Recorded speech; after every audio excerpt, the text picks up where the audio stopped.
Good morning once again, everyone. I'm very thankful that you all could join me. We left off last study in 1 Samuel 6 with the ark of God coming out of the Philistine lands and coming unto Beth Shemesh. And they don't want it anymore because one of them opened it up and looked inside, and over 50,000 men were slain because of that. Now we see them calling upon the men of Benjamin from Kirjath Jearim to come and get it. And the men of Kirjath Jearim came and fetched up the ark of the Lord and brought it unto the house of Abinadab in the hill, and sanctified Eleazar his son to keep the ark of the Lord. We're not sure if this was the appropriate step. Once again, it is believed that Shiloh has been destroyed, and maybe it wasn't. But in some of the commentary, it did say that we're not sure if Eleazar was fit for this position, as being maybe part of the Levites and such. But Abinadab in the hill is the place where they put it instead of Shiloh. So the reckoning is that Shiloh is no longer a suitable place for it. And it came to pass, while the ark abode in Kirjath Jearim, that the time was long, for it was 20 years, and all the house of Israel lamented after the Lord. So it's been 20 years now. Between verses 1 and verses 2, there's a 20-year gap. Okay, so we see that things have gotten worse. They have actually, by this point, we'll figure out later on, how they have lost much of this part of their land leading up to Kirjath Jearim. Due to the Philistines invading them, the Philistines were able to rebuild a lot of their army and came around and conquered many of the towns in between Gath and Kirjath Jearim. And many may be wondering where Samuel was. Charles Spurgeon, he had good commentary on it. He said he was probably just out preaching, and the time had not come for him to be exalted in the land. He was no doubt already exalted, but now was the time whenever it was the most serious.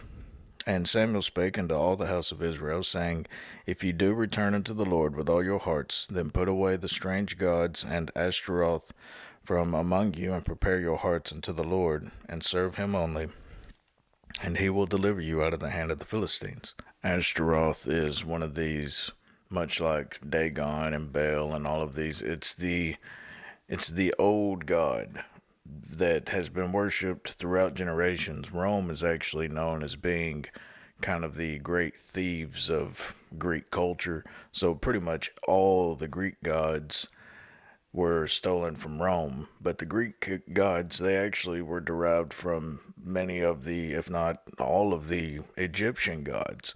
So these are the same gods with different names. Right here we're talking about Ashtaroth, and in English we'd call it Easter. Anglo-Saxon Ishtar, Babylonian Ashtaroth in Hebrew, and Astarte in Greek.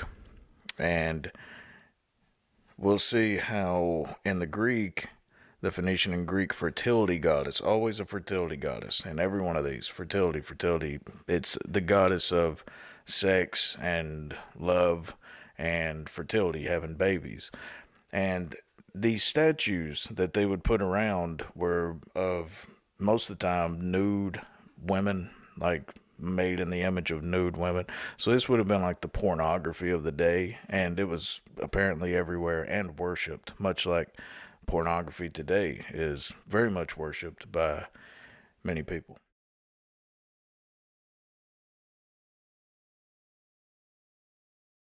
But just as back in the day, Rome being the thieves of all the other cultures, they still to this day are deriving much of their worship, their imagery, from these old pagan deities. Right over here we have another image of Ishtar, which is Ashtaroth, which is what we're talking about now. And much of their Mary pictures come from this. You'll see the similarities. This woman standing upon the world, she's called the Queen of Heaven. They call her Mary, the mother of Jesus. And they exalt her many times above Jesus. And very much pagan. But notice also how Samuel first says, if you'll be repentant in your heart, turn your heart to God first, and then get rid of your false gods. He says, first have an inward work, and then do the outer work. Okay, because everything must begin with the heart. Jesus always went to the spiritual part of everything. And just like the book of James, if you have the true faith, then you'll show it through your works. Well, that's basically the logic behind what Samuel's saying right here. He says, I can't see your heart, but if you put away those false gods, then obviously your heart is towards God. Then the children of Israel did put away Balaam and Ashtaroth and serve the Lord only. Now, in the last study, we learned about Dagon, who is known as the father of Baal.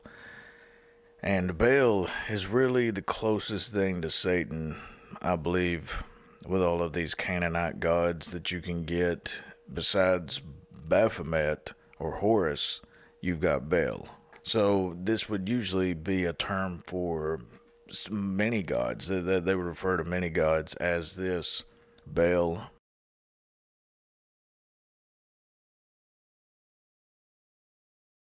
Different peoples would have a god named Baal, especially in that area. And there would be some known as Baal of Pure. If you can remember talking about that, me and Dustin talking about the Baal Pure, how this god would demand so many filthy things, and the Moabites, they would worship this false god, and disease would be rampant among his followers, defecation and such. It's very disgusting. So if you want to consider Ashtaroth, their pornography going everywhere, then this right here would be the other side of the deprivation, just another level of being depraved, totally carnal in every which way. These gods were not clean at all. Very disgusting, and very good reason not to worship them, because in order to worship them, you had to have these mass orgies and do unspeakable things for them, and it's not worth explaining.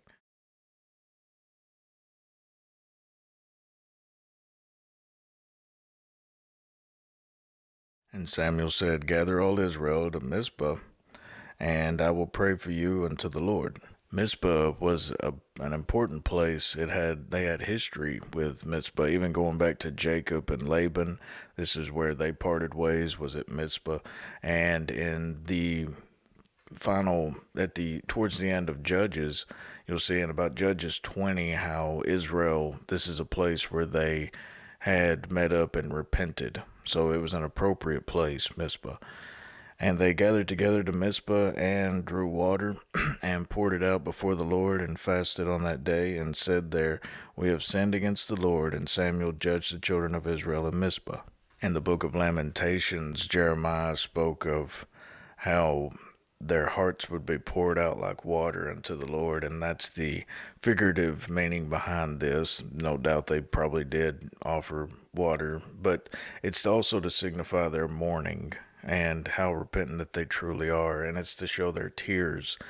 But whenever I first read this, it immediately brought to mind, because I was in hip hop for so many years, about this pouring out, because they have drink offerings, and it just a little bit of fun facts right here.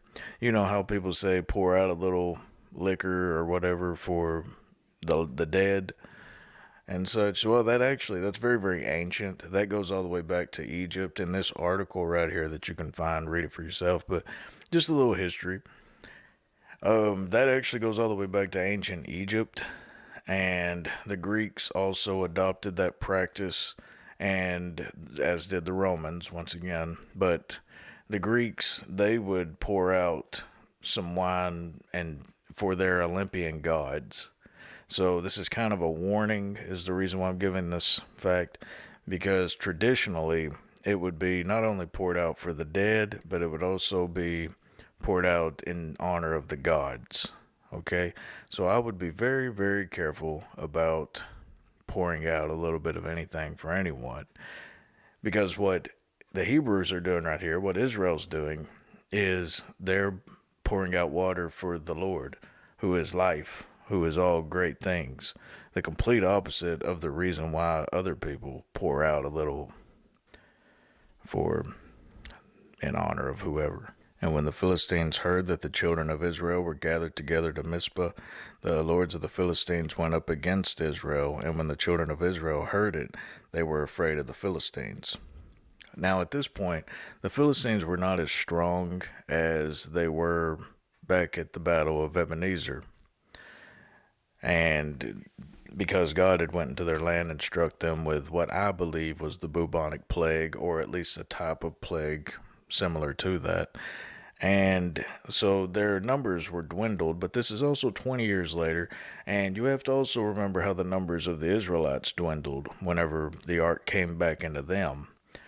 And at Beth Shemesh, how 50,000 people died then, and 30,000 had died 7 months earlier. So Israel was definitely weaker. And the children of Israel said to Samuel, "Cease not to cry unto the Lord our God for us, that he will save us out of the hand of the Philistines." Notice now, they're not wanting to send the ark out before them now. Now they know it's the Lord himself that they need, and not a physical representation of him. And Samuel took a sucking lamb and offered it for a burnt offering holy unto the Lord. And Samuel cried unto the Lord for Israel, and the Lord heard him. One can read in Psalm 99:6, Moses and Aaron among his priests, and Samuel among them that call upon his name. They called upon the Lord, and he answered them. So we see how Samuel, and he's lumped in with Moses and Aaron, and Samuel's really one of the greatest men of the Bible. And whenever he would call out to the Lord would answer him. There's just certain people among the followers whom are closer to God. Everyone says, well, there's no favorites with God. Oh, I disagree totally. Who did Jesus take with him? Peter, James, and John. Who did the Lord call out to at the burning bush? He called out to Moses and Aaron. Among the sons of Jesse, who was chosen, David. The Lord definitely has his favorites. He has his picks. Now, favorites may not be the appropriate word for that, but the Lord, he has, there's certain people that are closer to God.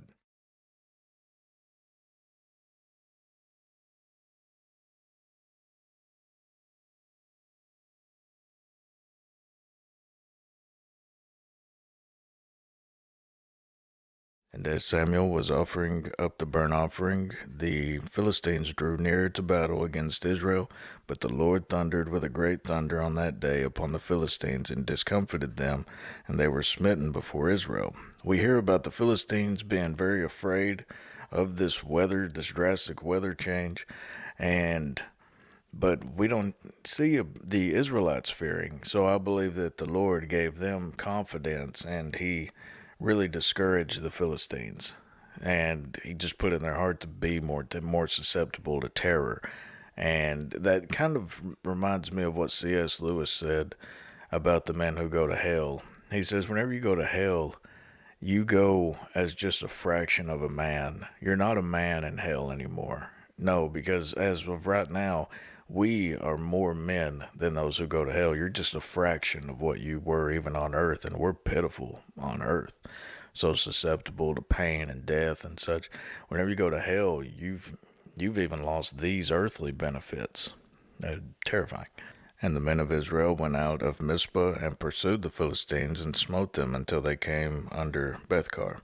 Then Samuel took a stone and set it between Mizpah and Shin, and called the name of it Ebenezer, saying, Hitherto hath the Lord helped us. Now Ebenezer means stone of help.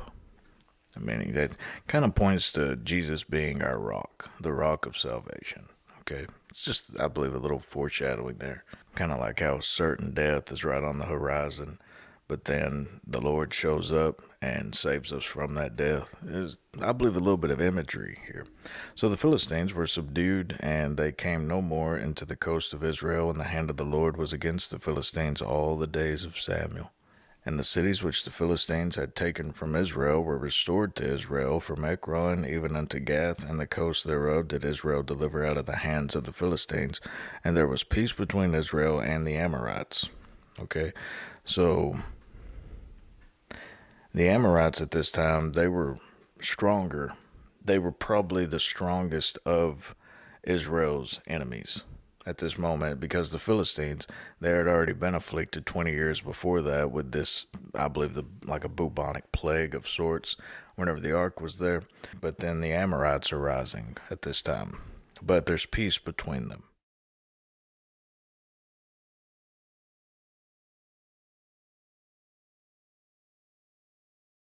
And I believe that it also says something that they gained back these territories that they lost during these 20 years.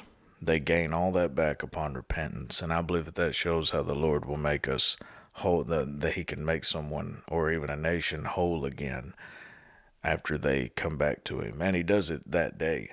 What took 20 years for the Philistines to gather in one day, the Lord brings it all back to them. But as far as, if you're wondering if they took Ekron and Gath were two of the five city states within the Philistine lands. They, I don't believe that they took, I don't believe that they took Ekron and Gath. This is Ellicott's commentary for this. It is doubtful whether these words signify that at this period these famous Philistine cities fell into the hands of Samuel.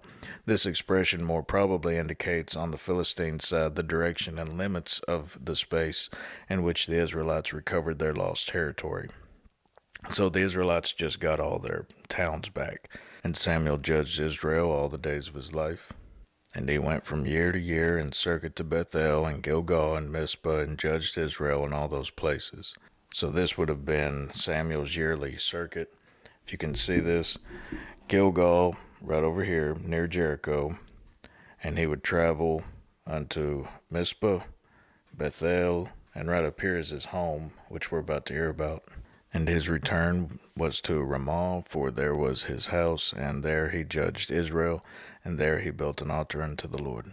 Now many years go by, and we come up in 1 Samuel 8, and it came to pass when Samuel was old that he made his sons judges over Israel. Just like every other man in the Bible besides Christ, this is a little bit of a blemish on Samuel.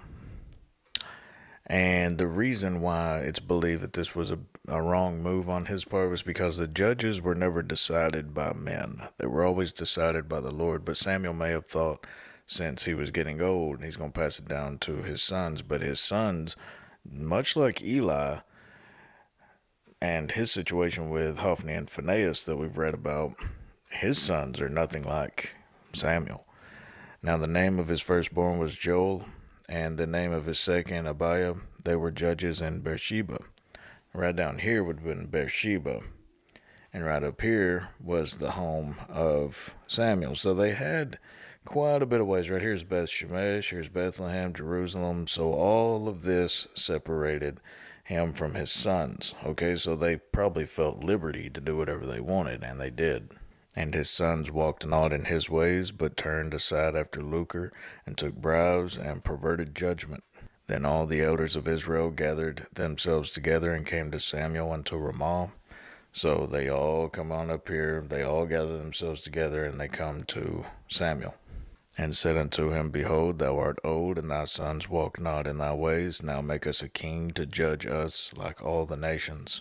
But the thing displeased Samuel when they said, Give us a king to judge us. And Samuel prayed unto the Lord. We'll figure out right here in just a few verses how Samuel may have been personally offended by this, but also for the sake of God being their king, like Gideon told them, because they wanted to make Gideon their king from the book of Judges, and Gideon said, No, the Lord is your king, nor will my sons be your king. He said, Only the Lord. And the Lord said unto Samuel, Hearken unto the voice of the people, and all that they say unto thee, for they have not rejected thee, but they have rejected me, that I should not reign over them. According to all the works which they have done since the day that I brought them up out of Egypt, even unto this day, wherewith they have forsaken me, and served other gods, so do they also unto thee. Now therefore hearken unto their voice, howbeit yet protest solemnly unto them, and show them the manner of the king that shall reign over them. God says they're not going to get a very good king at all. And back in Deuteronomy, you can read about how the Lord does tell them that they'll have a king. So it was God's plan to eventually give them a king. And he tells them, he says that he gives rules for this king laid out in the books of Moses. He says he shouldn't have many horses, he shouldn't have many wives, he shouldn't have much gold, much silver. He should be have the heart of the brethren instead of an uplifted and exalted heart. And so there's plenty of rules, and we'll see right here how the man that's chosen, King Saul, he goes against all those rules, and Samuel prophesies that right here to them. It kind of reminds me in their rejection of God as their king, how whenever Christ was about to be crucified and he was on trial with Pilate, how they said, but they cried out, away with him, crucify him. Pilate, that has such a strength to it, doesn't it?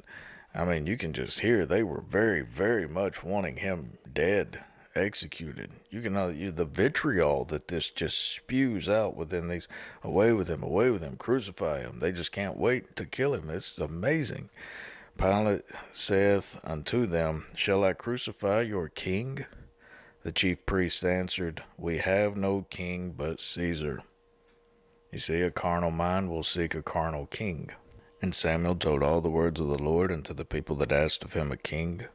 And he said, this will be the manner of the king that shall reign over you. He will take your sons, and appoint them for himself, for his chariots, and to be his horsemen, and some shall run before his chariots. And he will appoint him captains over thousands, and captains over fifties, and will set them to ear his ground, and to reap his harvest, and to make his instruments of war, and instruments of his chariots. And he will take your daughters to be confectionaries, and to be cooks, and to be bakers. And he will take your fields, and your vineyards, and your olive yards, even the best of them, and give them to his servants. And he will take the tenth of your seed, and of your vineyards, and give to his officers, and to his servants. And he will take your men servants, and your maid servants, and your goodliest young men, and your asses, and put them to his work. He will take the tenth of your sheep, and ye shall be his servants. And ye shall cry out in that day because of your king, which he shall have chosen you, and the Lord will not hear you in that day. Man, what a stern warning. What a horrible foreboding for the character of this king that they're desiring. And yet still their hearts are just so corrupted. Nevertheless, the people refused to obey the voice of Samuel, and they said, nay, but we will have a king over us, that we may also be like all the nations, and that our king may judge us and go out before us and fight our battles. Here they had the great heavenly God as their king, the only nation in the world that could say that. And they said, nope, we want to be like everybody else. See, that's whenever a Christian starts to falter. I want to be just like them. I want to look normal. I want to have all those rules and everything, Oh, come on. Be separate. Be happier. Be blessed. And they said to fight our battles. God just fought their battle. In one day, they recovered everything that they had lost. And Samuel heard all the words of the people, and he rehearsed them in the ears of the Lord. And the Lord said to Samuel, hearken unto their voice, and make them a king. And Samuel said unto the men of Israel, go ye every man into his city. This is much how I picture people in hell. They say nobody wants to go to hell. That's not the problem. Nobody really wants to be with God. That's the thing. The vast majority of people with free will, they don't want to be with God on the earth. And so they say, well, send us anywhere else. Well, the only other place is hell. And so they go there. And God just gives them what they want. That's the reason why they're in hell. They get what they want. You don't want to live with me. You don't want to obey my son. You don't want to be part of my family. Go to hell. Literally. Just go to hell. That's the only other place for you. But we're about to learn about King Saul coming up, and this will be 40 years of not a good time in Israel. But it's because of, as we see right here, their own choice. Until then, Lord willing, we'll come to that in just a couple of days. God of peace be with you all. Amen.